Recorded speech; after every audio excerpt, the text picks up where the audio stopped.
Hello students. The next topic is significance of fractional exponents.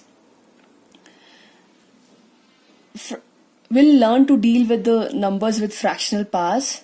Before that, let's deal with its significance. What do we mean by something raised to power half or something raised to power 3/5? Before we study about them, let's have some recall of the older concepts. You know how to read them up. Okay, 15 square is equals to 225 and x raised to power 9 is 512. You have also learned in class 8 that the same equation can also be written as 15 is actually equals to square root of 225. If 15 square is 225, then 15 is equals to square root of 225. Okay. The root responsible to make 225 a square is 15. Because of 15, it is a perfect square. No?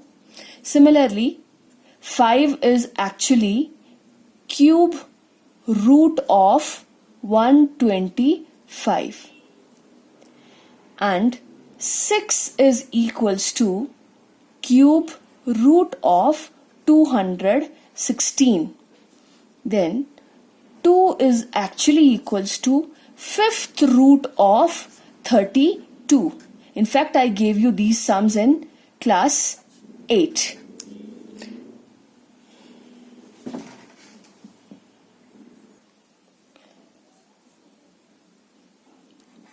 X is equals to ninth root of 512 and t is equals to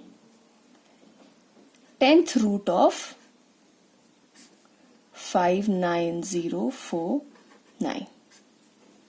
No?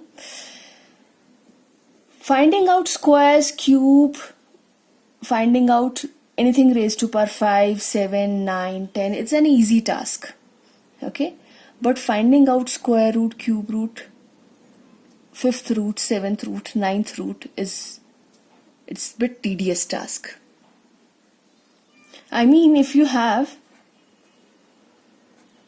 3 raised to power 5, this can easily be calculated by multiplying. No? So this is gonna be equal to 243. But if I ask you to find out ninth root of 512, it's not that easy. Suppose we have to calculate it. What is the ninth root of 512? You are told the way out. First of all, we have to think what you must be able to interpret it. You know how to read it? It is ninth root of 512. Now interpretation. What is the number which when multiplied by itself 9 times gives you 512? What is the number which when multiplied by itself 9 times give you 512? Similarly, 10th root of 59049 means you have to find out that root which when multiplied by itself 10 times gives you this. So the solutions were, many of you are aware of the solutions. So to find out that root, we actually have to write another form of this. We have to open this number. When you'll open it through prime factorization, when you'll open it, you will get to know that it is actually equals to this.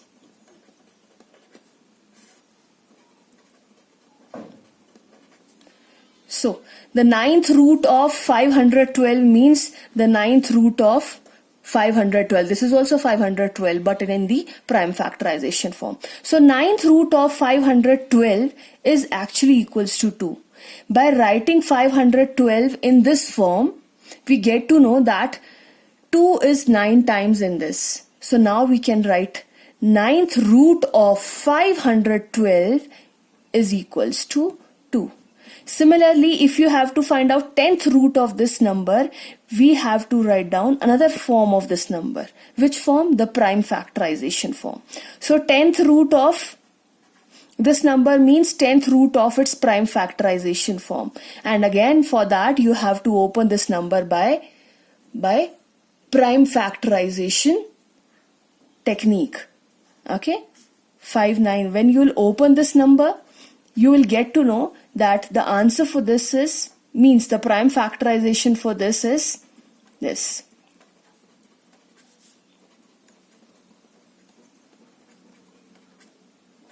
All under the root. So 10th root of this means 10th root of 59,049. This is 59,049 in prime factorization form is actually equals to this. By writing this in prime factorization form, we get to know the root because we are able to see in the number. Now convention time in mathematics. You know, one more way to look at it is cubing a 6 means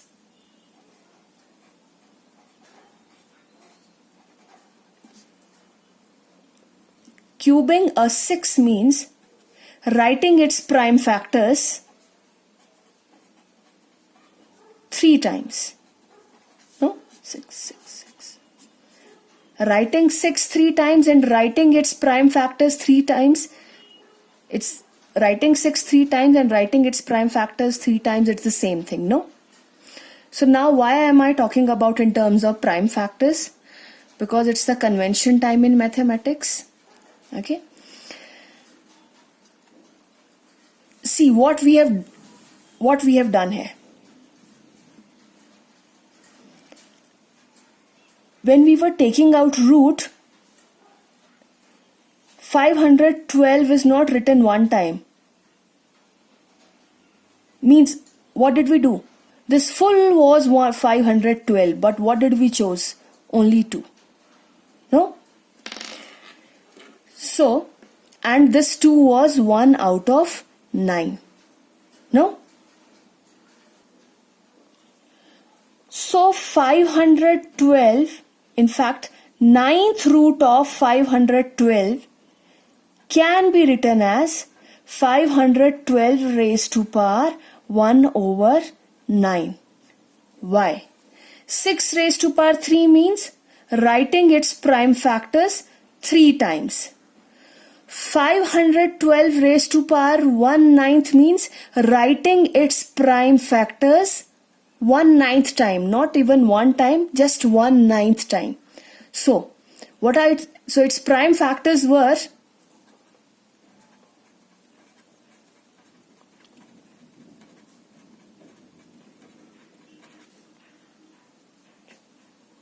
this. So 512 raised to power 1/9 means this raised to power 1/9. And raised to power 3 means writing prime factors 3 times. Raised to power 1/9 means writing prime factors 1/9 times. So these are total 9. We have to write them 1/9 time. Okay, so 1 out of 9. That's this here. Let us take one more example. If we have cube root of 216. No? So what do we actually do? While finding out cube root, we first open the number. No? We open the number and we can write. If you open the number, you'll get to know that the prime factors are these. Okay? Then what do we do? Because it's a cube root, how do we calculate cube root? Just go back to class, just recall class 8's concept. Cube root means 2 is 3 times, so it will come once outside, and 3 is also 3 times, so it will come once outside. Another way of looking at it is, what is the number which multiply by itself 3 times to give you 216? So what is getting multiplied 3 times? 2 is getting multiplied 3 times and 3 is getting multiplied 3 times. That means 6 is getting multiplied 3 times to give you 216. So cube root of 216, cube root of 216 is 2 into 3, which is 6. So what did we do actually? Okay, the frequency of 3 was 3, but we took them 1/3. Means out of, there were 3 but we wrote 1. And 2, the frequency of 2 was also 3 but we took 1. No? So that's why cube root of 216 can also be written as 216 raised to power 1 by 3. So this is what I mean. This is what fractional powers means. If you have, so now this can be written as, this is equivalent to 225 raised to power half. So if you have this, if I give you this question, you should be able to interpret that this is square root of 225, and this can be written like this, and this can be written like this. In fact, here 7th root of 2187 means opening the number and writing and taking its factors only 1/7 time. You're not supposed to take full factors, even 1/7 time. So this will give you the root. Now, I hope you understood. No? 12th root of 100 means 100 raised to power 1/12. Okay? So if you have this sum, cube root of 64 plus square root of 64, you can solve it like this.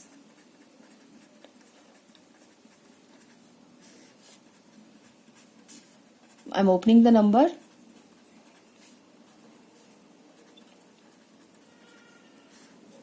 So this is cube root and this is square root. As this is cube root, so what's the number which is getting multiplied 3 times? So 2 is getting multiplied 3 times and 2 is again getting multiplied 3 times. That means 4 is the cube root of 64. No? And here's square root. What is getting multiplied 2 times? Square root means that. If nothing is written here, that means it's square root. So what is getting multiplied 2 times? 2 is getting multiplied, 2 is getting multiplied. That means 8 is getting multiplied 2 times to get 64, and here 4 is getting multiplied 3 times to get 64. So this answer is 4 plus 8, which is equals to 12. Okay. But another way of sorting it out is cube root of, let me write it like this, cube root of 64 and square root of 64. So this can be written as 64 raised to power 1/3, and this can be written as 64 raised to power half, because it's a square root. Now, as we have turned roots into exponents, here also roots into exponents, so we can apply all laws of exponents into this. Okay, we know 64 raised to power 1 by 3. This can be written as, we know 64 is 2 raised to power 6. And this is 2 raised to power, again because it's 64, 2 raised to power 6. We know powers get multiply. So 6 into 1/3. Here also it's 6 into half. No? Now powers get multiply. So these can be reduced. 3 1s are 3, 3 2s are 6. So this will become 2 raised to power 2. And here 2 1s are 2, 2 3s are 6. So this will become 2 raised to power 3. So this is 4 and this is 8, and which is equals to 12.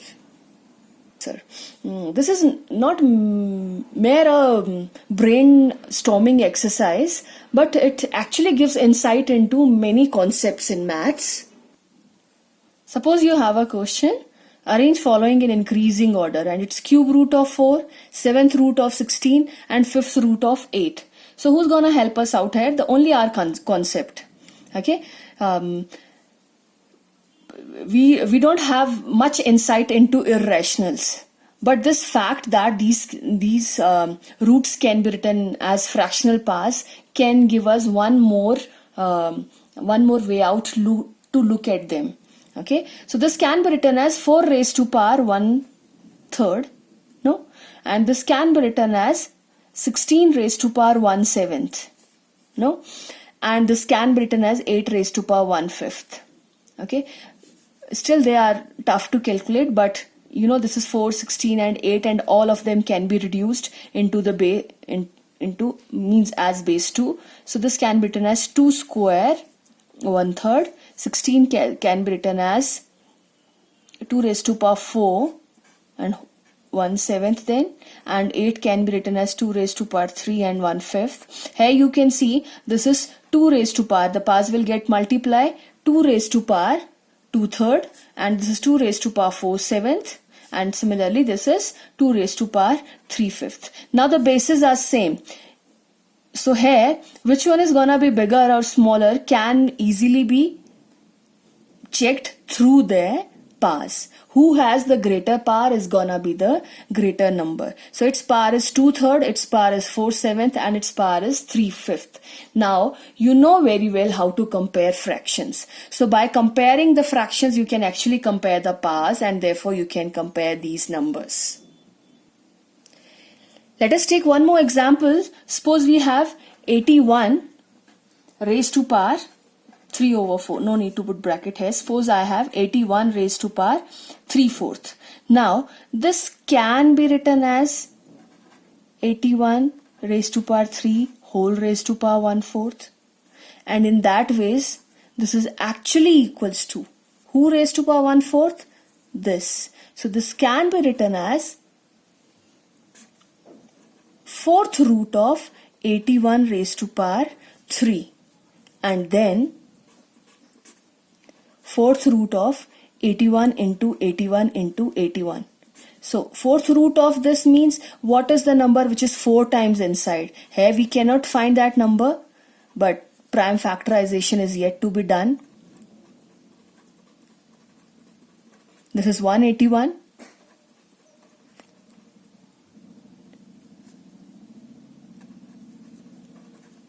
Another.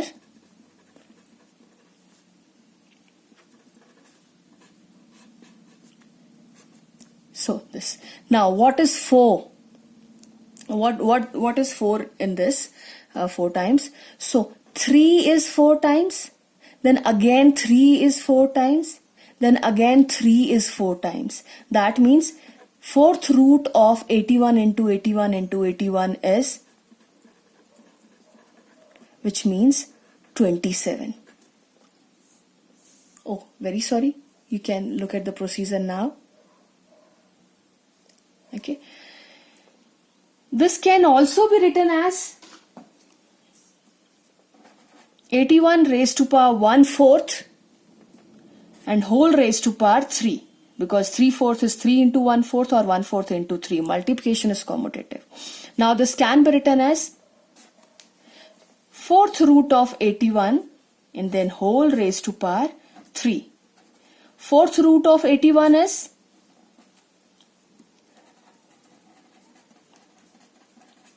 we are not able to calculate 4th root unless we open the number. Now 4th root of 81 means by opening the number we can see what is there which is 4 times, that is 3. So this is actually equals to 3. 4th root of 81 is 3. So 3 raised to power 3, which is 27. And one more way out to sort it up is purely as exponents. We know 81 is actually equals to 3 raised to power 4. So instead of 81, I have written 3 raised to power 4.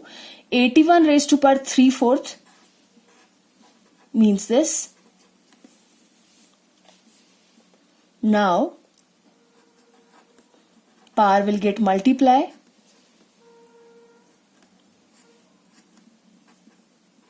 3 raised to power 3. Sorry. And this is 27. So this is the shortest way here. But this is more mechanical. But if you know the logic behind this, then there's no problem adopting this. In fact, mathematicians always look for shortcuts. Okay. But the shortcuts must be accompanied by them. Means you have to have logics for your shortcuts. Now children, many questions can be framed, but the main thing is you must know the logic. And here I want to sum up that mth root of x is actually equals to x raised to power 1 over m. Okay, so if you have to sort your sums by keeping them as the fractional powers, you can do so, or you want to calculate the mth root of x, even then even that can be done. But I would say every time please exercise different methods. Means you must follow both the methods to have the deep understanding of this relation. And once this relation is established, then you have to choose the shortcut. Whatever you find short, you can use that. If you have any problem with the content, please do ask. Don't hesitate from asking your queries. Maybe I'm explaining something and you're developing some other perspective, some other visual. So mine and your visual must connect to reach some objective. Thank you.